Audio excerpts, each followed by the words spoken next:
Matapos ang pagwawala ni Gaku gamit ang katawan ni Shinaya, ngayon ay ire-review na natin ang Chapter 69 at 70 ng Sakamoto Days. Dito na natin masusubaybayan ang kasunod na eksena matapos sumali ni Kaji sa laban. Bumagsak na sina Mafuyu at Toramaru mga kaibigan, at sa episode na ito ay makikita natin kung paano susubukang lampasan ng ating mga bida ang kanilang limit laban sa isang napakalakas na kalaban. Yan at marami pang iba ang ating masasaksihan sa video na to.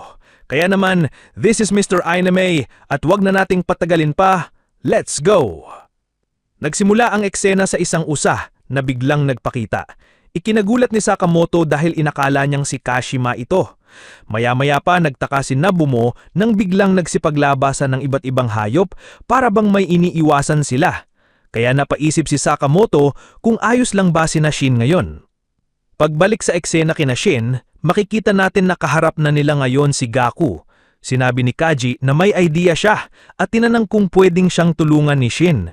Samantala, sa POV ni Gaku, napansin niyang nakikita na niya ang kaliwang bahagi ng paningin ni Shinaya gamit ang isang device. Sinabihan siya ni Kashima na huwag sirain ang device na iyon. Balik kay Kaji, ipialiwanag niya na may kumokontrol kay Shinaya mula sa malayo at ang operator ay nasa isang partikular na lokasyon. Tinanong naman ni Shin kung paano niya nalaman ang bagay na iyon. Sagot ni Kaji, narinig daw niya ang kakaibang tunog mula sa goggles ni Shinaya, isang tunog na tila galing sa precision equipment. Nang marinig ni Gaku ang paliwanag na iyon, napangiti siya at sinabi kay Kashima na may isang interesting na tao na nagpakita ngayon. Matapos niyan, dito na nagsalita si Kaji. Ayan na siya! Makikita natin mga kaibigan na biglang nagpunta si Gaku sa likuran nila. Buti na lang magkasabay silang naiwasan ng napakalakas na suntok nito, isang bagay na medyo ikinagulat ni Gaku dahil hindi niya inaasahang maiwasan ang kanyang atake. Sa isipan ni Kaji, nasabi niyang, tama talaga ang kutob ko. May lag sa movements ni Shinaya, kaya nagagawa niyang umiwas sa mga atake nito. Subalit biglang nag-crack ang lupa at maya-maya pa gumuho ito dahilan para mahulog sila sa isang kuweba. Sa isip ni Kaji, maganda raw ito dahil may echo sa loob. Tinanong naman ni Shin kung ayos lang ba siya sa movement ni Kaji at anong ibig sabihin ng nabanggit niyang lag. Medyo nagtaka si Kaji at sinabing, nasabi ko ba yung nang malakas? Naisip pa niya kung paano nalaman ni Shin ang bagay na iyon. Sagot ni Shin, isa raw siyang clairvoyant at naririnig niya ang iniisip ng ibang tao. Medyo nahiya si Kaji pero sinabihan siya ni Shin na kalimutan muna ang bagay na yon at mag-focus sa laban. Sa isipan ni Kaji, ipinaliwanag niya na may suot si Shinaya na isang device at ang device na iyon ay may critical defect.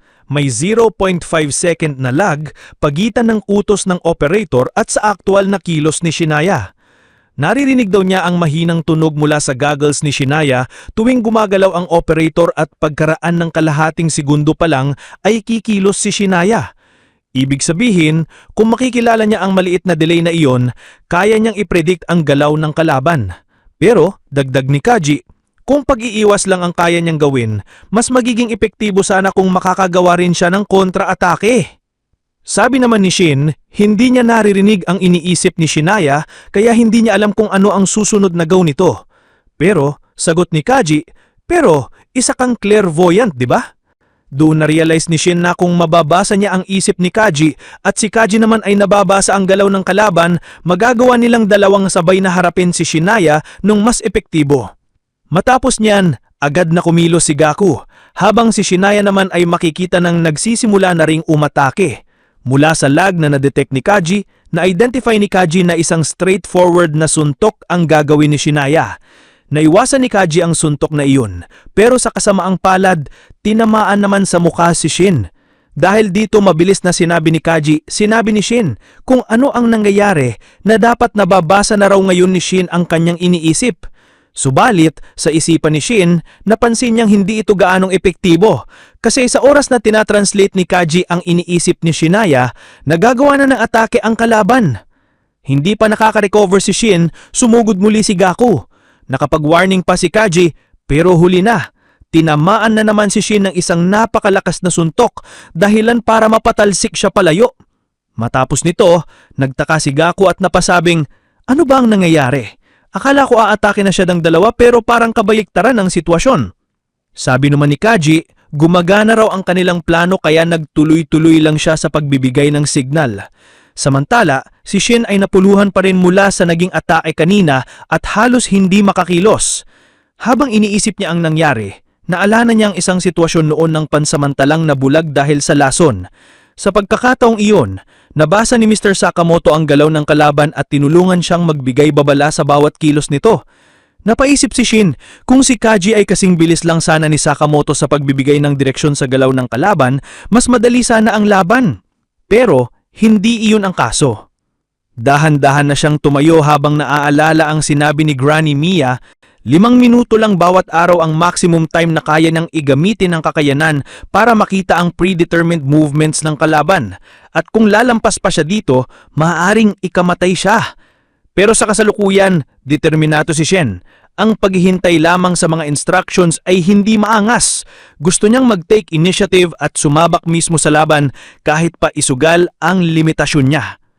Maya-maya, kumilos muli si Gaku at sa pagkakataong ito, nagawang maiwasan ni Shin ang kanyang suntok. Napangiti si Gaku at napasabing, magaling.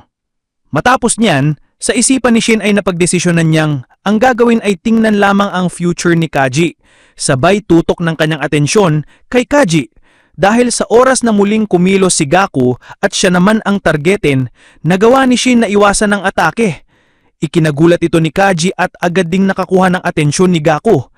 Pagkatapos makaiwas, bumawi si Shin at sumipa patungo sa ulo ni Shinaya. Matagat ang minagura ni Gaku. Bigla rin siyang nakaramdam ng malakas na pagtibok ng puso at naisip niya, hindi niya alam kung hanggang kailan siya kayang i-maintain ang ganitong bilis at concentration. Samantala, si Gaku ay sinira niya ang hawak niyang can juice, napangiti at sinabi kay Kashima na itapon ito. Makikita na mas lalo pang na-pump up si Gaku, tila mas handa pa sa susunod na bugso ng laban. Matapos niyan, tumama na naman ang suntok ni Gaku kay Shin. Sinabihan ni Shin si Kaji na wag lang manatiling nakatayo. Sagot naman ni Kaji, nakuha ko na raw ang tunog ni Shinaya. Pagkasabi nito, kumilos agad si Kaji at nagawang suntukin si Shinaya gamit ang parehong galaw na ginawa ni Gaku kay Shin kanina. Nagulat si Shin sa pangyayari habang si Gaku ay napasabing yun daw mismo ang kanyang moves kanina. Paliwanag ni Kaji, dahil nakuha ko na raw ang tunog ni Shinaya, kaya kong ulitin ang parehong galaw ni Shinaya. Naisip ni Shin na nakakagulat dahil lang sa tunog ay nagagawa ni Kaji na i-recreate ang mga galaw o atake ni Shinaya, isang bagay na muntik niya niyang kalimutan. Naalala rin niya na tulad ni Toramaro, kabilang si Kaji sa Special Recommendation Group. Sabi ni Kaji, medyo natagalan lang daw siya. Tinanong siya kung bakit hindi niya nagawa iyon agad. Sagot ni Kaji, kailangan daw ng matinding concentration para makuha ang tunog at nagkaroon lang siya ng pagkakataon ng madistract si Shinaya ni Shin kanina. Nang marinig ni Kashima ang paliwanag na iyon, sinabi nito na napakawalang saysay daw ng mga sounds at mas mabuti pa raw na magpatugtog na lang sila ng music sa loob. Pero sagot ni Gaku, wag na kasi pangit ang mga song choices ni Kashima. Depensa naman ni Kashima, ano raw?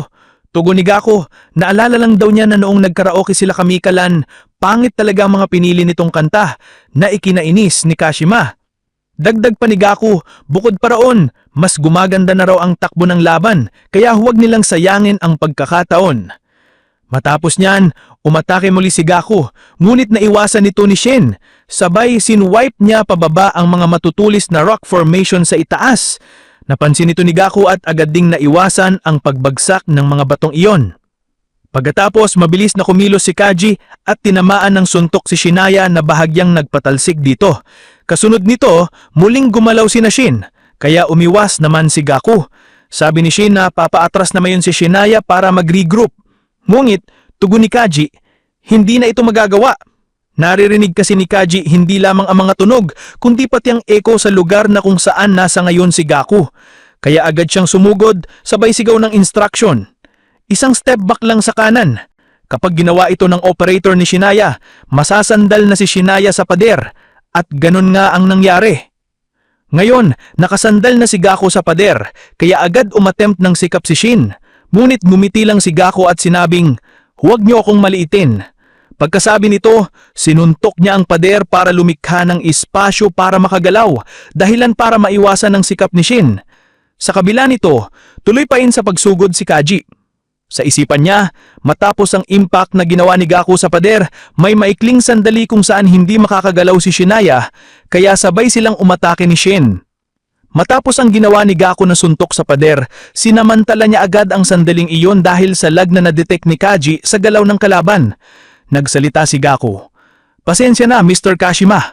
Babaliin ko si Shinaya." Pagkasabi ito, binali niya ang dalawang balikat ni Shinaya at agad inatake si Kaji ng isang napakalakas na suntok sa katawan. Dahil dito, napasuka ng dugo si Kanji, habang si Shin ay nagulat sa ginawa ni Gaku. Maya-maya, may napansin si Kashima sa susunod na gagawin ni Gaku. Susubukan sana niya itong awatin, pero huli na, inextend na ni Gaku ang kanyang mga kamay at gumawa ng isang napakalakas na palakpak sa loob ng kuweba. Bumuo ito ng matinding echo na direktang nakadamage sa sensitibong pandinig ni Kanji. Kasabay nito, nagtamurin ng pinsala ang katawan ni Shinyaya dahil sa mga reckless na galaw ni Gaku. Tinawag ni Shin si Kanji, ngunit siya mismo ay nakaramdam ng matinding damage mula sa overuse ng kanyang ability at sa mga ataking tinamo niya mula kay Gaku. Bago pa siya tuluyang makabangon, sinipa siya ni Gaku ng napakalakas at agad itong lumapit para tapusin siya. Sa isipan ni Shin, nasabi niyang hindi nila kayang talunin ng kalabang ito, na tiyak na mamamatay sila rito. Subalit, bago pa siya mawalan ng malay, biglang dumating si Sakamoto at sinipa si Shinyaya ng napakalakas, dahilan para mapatalsik ito. Nagulat si Shin habang si Sakamoto ay agad siyang kinamusta.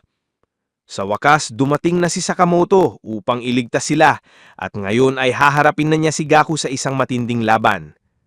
Dito nagtatapos ang kabanata at sa susunod ay masasaksihan natin ang epic na sagupaan ng dalawang malalakas na mandirigma.